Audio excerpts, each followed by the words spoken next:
Syekhuna, Syekhuna.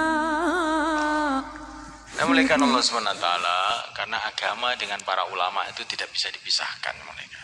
Tidak bisa. Kalau kita ingin usaha agama, kita harus dekat dengan para ulama. Tidak bisa tidak. Kalau kita usaha agama, tetapi kita tidak mau dekat dengan para ulama, satu saat nanti akan jadi fitnah besar kepada umat. Karena yang garap umat itu dua golongan mereka. Yang pertama para ulama, yang kedua orang tabligh.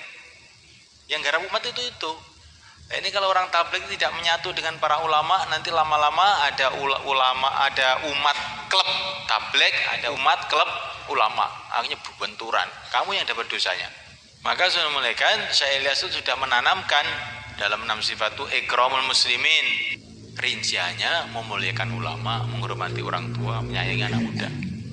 Ini penting ulama ini malaikat. Apalagi di Jawa Timur.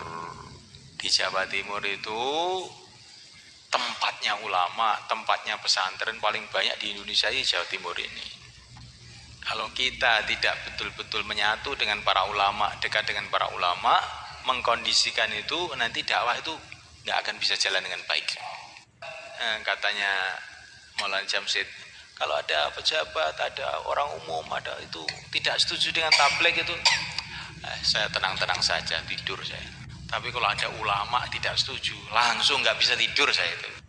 Ini salah apa saya ini? Katanya, mesti ada salahnya ini kerja saya ini. Kok sampai ada ulama nggak setuju ini? Di Maulana Jamsid itu lu ngajari begitu, kan? Bukan ini mesti ulama ini nggak benar, bukan begitu. Ini ulama nggak setuju itu mesti kerja saya ini ada salahnya ini. Apa ini salahnya? Nah, jadi kalau ada ulama marah, kita ini perbaiki kerja kita ini. Itulah jalan keluarnya. Insya Allah mulaikan. Nah, mulaikan Allah SWT, kita tidak akan bisa taat kepada Allah kecuali dengan jalan Rasulullah SAW. Menyuti Rasul, faqad ata Allah. Taat kepada Rasul berarti taat kepada Allah. Dan kita tidak bisa taat kepada Rasulullah kecuali melalui para sahabat. Maka Nabi mengatakan, mafhumnya kurang lebihnya, sahabat itu kayak bintang-bintang. Kalau kamu ikuti mereka, kamu dapat hidayah. Dan kita mengikuti para sahabat tidak bisa kecuali kepada para ulama, dengan lewat para ulama-ulama. Menurut keahliannya masing-masing. Kalau kita mau mengikuti dakwahnya para sahabat, ikutilah ulama-ulama ahli dakwah. Kalau kamu ingin mengikuti fikihnya para sahabat, masalah hukum, halal, haram, makruh, sunnah, ikutilah para ulama-ulama ahli fikih. Kalau kamu ingin belajar mengenai bagaimana bacaan Qur'annya para sahabat, itulah para ulama-ulama qiraah. Ada qiraah sab'ah, ada qiraah asyarah. Tanpa itu tidak bisa. Karena kita ini hidup itu di akhir semalekan. Kita harus melalui prosedur itu. Dengan mengikuti orang-orang ahlinya itu, akhirnya kita memahami kehidupan sahabat, akhirnya kita bisa ikut Nabi, akhirnya taat sama Allah. Itu harus begitu itu. Yang tidak pakai prosedur begitu itu, mesti nanti akhirnya salah. Yang penting saya ini Allah dan Rasulnya. Iya. Tapi bagaimana kamu bisa tahu perintah Allah dan Rasulnya itu? Harus melalui sahabat. Kamu pernah jumpa sahabat? Ya, harus melalui para ulama-ulama yang ahlinya. Maka baginda Nabi mengatakan ulama itu warisnya para nabi. Bahkan ini ada riwayat yang diriwayatkan oleh banyak sekali muhaddis. Dan ini hadis sahih ini. Nabi sudah bercerita mengenai akan lahirnya Al-Imam Asy-Syafi'i. Nabi sudah bercerita itu. Akan lahirnya Al-Imam Malik, sudah bercerita itu Nabi. Akan lahirnya ulama-ulama dari Persia, Nabi sudah bercerita. Apa maksudnya cerita-cerita ini? Agar kita ini ada memuliakan pada para ulama. Orang yang mengatakan sudah tidak ulama-ulamaan, pokoknya Nabi sahabat, keliru itu. Lah kamu itu lebih judul dari orang awam, gitu.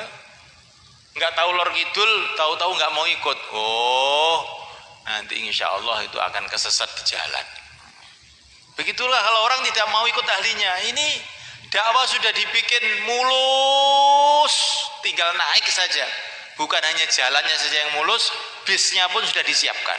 Itu bis pertama jamaah setahun, kedua 4 bulan, 40 hari, 3 hari, bis terakhir 5 amal makomi, masturot, pelajar, tinggal numpak sudah sampai ke Jakarta.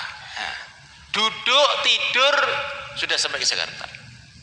Tapi nggak mau ini, saya mau lewat Bengawan Solo saya. Nah, akhirnya dimakan sama buayanya Joko Tingkir. Repot ya malaikat. Ini urusan dakwah, urusan keilmuan juga begitu. Ini terus terang saja saya ini sekarang itu zaman orang kata nggak mau ulama, nggak mau taklid, nggak mau mazhab, nggak mau macam-macam. Kamu itu loh tamatan SMA bilang begitu tuh apa toh kamu itu? Kamu bilang matematika gitu loh cocok, jangan ngomong begitu, itu bukan ahli kamu. Fikih-fikih yang ditulis oleh imam-imam mazhab itu sudah dikaji 1000 tahun lebih. Yang ngaji itu ribuan ulama, ratusan ribu ulama sudah mengkaji dan dianggap sahih. Ini betul-betul dari Rasulullah SAW. Kok kamu tahu tuh jedul ini semua keliru, saya punya anu sendiri, hadis sendiri. Alah. Ini orang nggak benar. Orang tidak benar begitu itu malaikat. Akhirnya bikin kacau umat. Urusan fikih, halal, haram, cara ibadah itu sudah tuntas. Harus kita anggap begitu, sudah tuntas. Dibahas 1000 tahun kok tidak tuntas. Masalah sholat dibahas 1000 tahun tidak tuntas. Kalau begitu siapa yang bisa sholat sekarang kalau begitu? Ada orang punya pikiran masalah sholat itu sudah dibahas ulama 1000 tahun belum tuntas. Dia mau bahas baru. Bagaimana itu? Oh, alamat nggak bisa sholat ini nanti akhirnya. Urusan cara ibadah, urusan halal haram sudah tuntas, selesai. Tinggal baca aja. Belajar kepada para ulama. Yang belum tuntas sekarang apa? Masjid 5 amal itu yang belum tuntas. Jamaah 4 bulan, 40 hari. Yang belum tuntas itu apa? Ini umat ini tidak mau sholat. Bagaimana mau sholat? Karena caranya sholat sudah tuntas. Kalau kita tidak punya pikiran seperti ini, kita tidak akan bisa berjuang mereka. Kita akan ditipu oleh syaitan, sehingga kita ini jadi orang cerengkel kemana-mana. Cuman ngengkel aja nggak pernah amal. Jadinya urusan keilmuan sudah tuntas, tinggal belajar aja. Sekarang yang belum tuntas urusan dakwah. Bagaimana kirim jamaah ke Irian, bagaimana kirim jamaah ke Merauke, bagaimana kirim jamaah ke pojok-pojok dunia, ke Madagaskar, ke Australia. Ini yang belum tuntas. Dan ini memang kerja belum tuntas sampai kiamat. Tapi kalau urusan syariat sudah tuntas. Orang yang mengatakan urusan syariat belum tuntas itu orang mau merusak agama, saudara. Orang yang mengatakan urusan syariat belum tuntas itu orang mau merusak agama. Dia mau bikin kacau di kalangan umat sehingga umat ini nggak mikir amal, mikir engkel-engkelan tok. Ini betul malaikat. Ini penanggung jawab semua masalahnya. Saya bilang begini supaya kita pemikiran lurus, pemikiran nggak usah yang macam-macam. Lurus. Apa yang disarankan oleh para masyayikh kita itu yang sudah dipikirkan siang dan malam oleh orang-orang ahlinya. Itu kitab Fadilah Amal itu sudah dipikirkan oleh orang-orang ahlinya. Maulana Zakaria itu muhaddis besar, karangannya tersebar seluruh dunia. Bagi orang yang tahu hadis, sudah kamu baca, kamu renungi, kamu amalkan, insya Allah selamat dunia akhirat.